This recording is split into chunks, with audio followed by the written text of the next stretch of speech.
A ver, el mundo de la contabilidad puede ser un verdadero laberinto de reglas, ¿no? Pero a veces un solo cambio, una sola norma, puede darle la vuelta a todo el panorama financiero. Y bueno, hoy vamos a meternos de lleno con una de esas normas que de verdad lo cambiaron todo. La NIF 9, la de instrumentos financieros. Ok, para entender bien de qué va la NIF 9, vamos a seguir un mapa. Primero, es clave entender qué estaba mal antes. ¿Cuál era el problema con la norma anterior? Después, claro, vamos a ver cómo llega la NIF 9 a solucionar esto. Y nos vamos a clavar en sus tres pilares.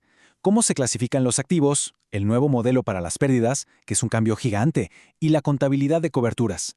Y al final vamos a conectar todos los puntos y ver por qué esto nos importa a todos, más allá de los contadores. Entonces, antes de la NIF 9, la regla del juego era otra. Se llamaba NIC 39. Y para de verdad entender por qué era necesario un cambio tan radical, tenemos que ver qué fallaba en ese sistema antiguo, dónde estaban las grietas, qué era lo que no funcionaba. Miren, el sistema anterior, la NIC 39, era un dolor de cabeza. Súper complejo. Pero su peor problema, el más grave, era que siempre llegaba tarde. Era reactivo. Las empresas solo registraban las pérdidas de un crédito cuando ya no había nada que hacer, cuando el problema ya había explotado. Y esto, créanme, fue un factor importantísimo en la crisis financiera de 2008. Se dieron cuenta de las pérdidas cuando ya era demasiado tarde para reaccionar. Esta comparación lo dice todo, ¿no? A la izquierda, el sistema viejo.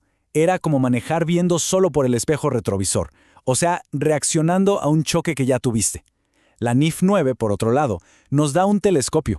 Ahora, las entidades están obligadas a ver hacia adelante, a anticipar los baches en el camino y a prepararse.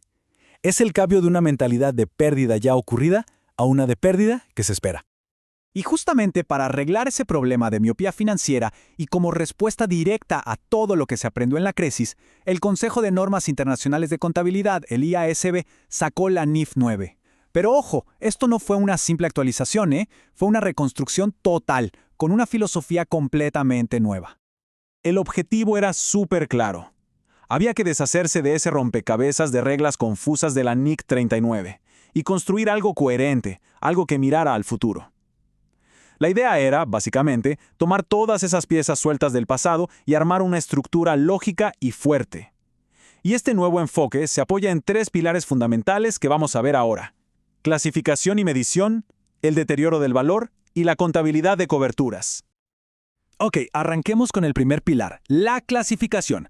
Este es el punto de partida, el primer filtro para cualquier instrumento financiero. Lo que busca la NIF 9 es hacer más simple la forma en que una empresa organiza sus activos. Ya sabes, préstamos, bonos, inversiones, para saber cómo se van a valorar en los libros. Y para simplificarlo, la NIF 9 lo reduce todo a solo dos preguntas. Dos pruebas clave. Primero, la prueba del modelo de negocio. O sea, ¿para qué tiene la empresa ese activo? ¿Es para quedarse con él y cobrar los pagos de un préstamo, por ejemplo? ¿O también está pensando en venderlo?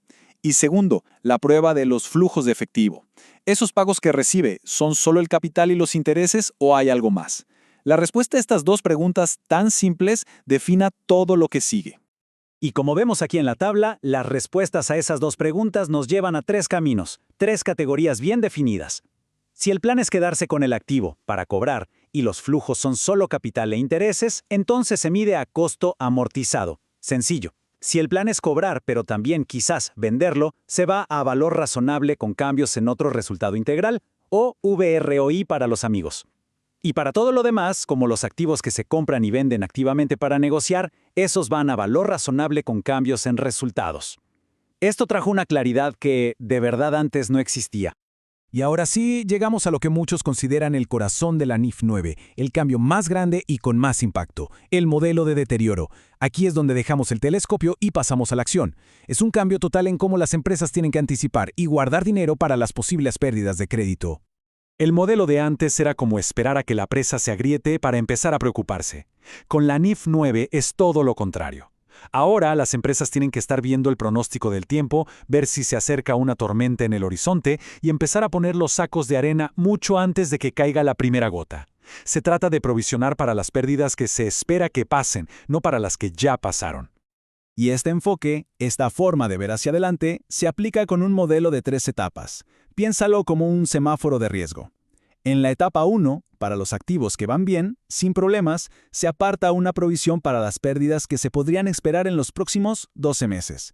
Pero si el riesgo de ese activo aumenta mucho, ¡pum!, pasa a la etapa 2. Y ahí ya no son 12 meses. Hay que provisionar para las pérdidas esperadas durante toda la vida del activo. Y finalmente, si el activo ya de plano está mal, si ya muestra un deterioro, entra en la etapa 3 y se mantiene esa provisión de por vida. Es un sistema de alerta que va subiendo de nivel según el peligro. Ok, último pilar, la contabilidad de coberturas. ¿Y esto qué es? Pues se refiere a cómo las empresas usan herramientas financieras, como los derivados, para protegerse de ciertos riesgos. Pensemos en las subidas y bajadas del dólar o de las tasas de interés. Y claro, cómo se refleja todo eso en su contabilidad. Bajo la norma vieja, la NIC 39, las reglas para esto eran súper rígidas. Parecía que estaban escritas en piedra. Y esto causaba un problema gigante. Muchas veces, lo que la empresa hacía en la vida real para manejar sus riesgos no encajaba con lo que las reglas contables permitían mostrar. Y claro, eso desanimaba a la gente de aplicar buenas estrategias. La NIF 9 viene a romper con todo eso. El objetivo es que la contabilidad siga a la estrategia de riesgo, y no al revés. En lugar de obligar a las empresas a meterse en un laberinto de reglas solo para cumplir, ahora la contabilidad puede ser un espejo mucho más fiel de lo que la empresa está haciendo de verdad para protegerse. Es darle flexibilidad basada en principios, no en reglas tiesas. Bueno, ya hablamos de clasificación, de deterioro, de coberturas. Suena muy técnico, ¿no? Pero la pregunta es, ¿y esto por qué nos debería importar si no somos contadores? O sea, ¿cuál es el impacto real de la NIF 9 fuera de los balances y los estados financieros? Pues el impacto es gigantesco, de verdad. Para quienes invierten significa que hay más transparencia, que pueden ver los riesgos más claramente y recibir alertas tempranas.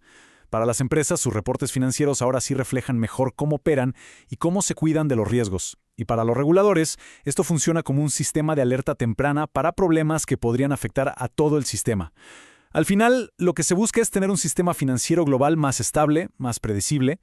Y con esto llegamos a la gran pregunta final. La NIF 9 nos dio este telescopio para ver el futuro, obligando a todos a ser más precavidos, a anticiparse.